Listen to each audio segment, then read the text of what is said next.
Hello guys, good morning. Welcome to our new mini vlog. तर काही सकाळी सकाळी मी उठले आणि फ्रेश वगैरे झाले. त्यानंतर मम्मीचं चालू होतं इकडे नाश्त्याची तयारी. पोहे वगैरे तिने भिजवले, पोहे झाले. त्यानंतर आमचे पोहे वगैरे खाऊन झाले. सो त्यानंतर मी गेली बाहेर थोडं. तर तिथे खूप छान बटरफ्लाय बसलेलं होतं. त्याच्यावर खूप छान डिझाईन पण होती. आणि बघू शकता ही आमची सर्व झाडं आहे. ते झाडं पण इतके छान ग्रीन दिसत होते. पावसाचं पाणी पडलेलं होतं त्याच्यावर, त्यामुळे ते अजूनच छान वाटत होते. आणि आमच्या इथे ना 2-3 दिवसापासून कोणीतरी हे माऊचं पिल्लू आणून सोडलेलं आहे आणि ते छोटं आहे. सो आणि ऑलरेडी आमची एक माऊ येते त्याला मारते. मग त्याला आम्ही बाहेरच ठेवलं आहे. त्याला दूध, पोळी वगैरे देतो आहे खायला. ते जवळच येत नव्हतं, पण मग त्याला थोडंसं असं घेतलं जवळ तर ते जवळ पण येतं.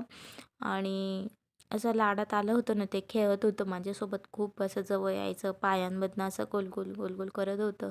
सो त्यानंतर मी गेली होती टेरेसवरती. टेरेसवरती बघा किती सुंदर वाटत होतं आणि हवा पण चालू होती. तर गाईज, कसा होता आजचा आपला मिनी व्लॉग तुम्ही कमेंट करून नक्की सांगा.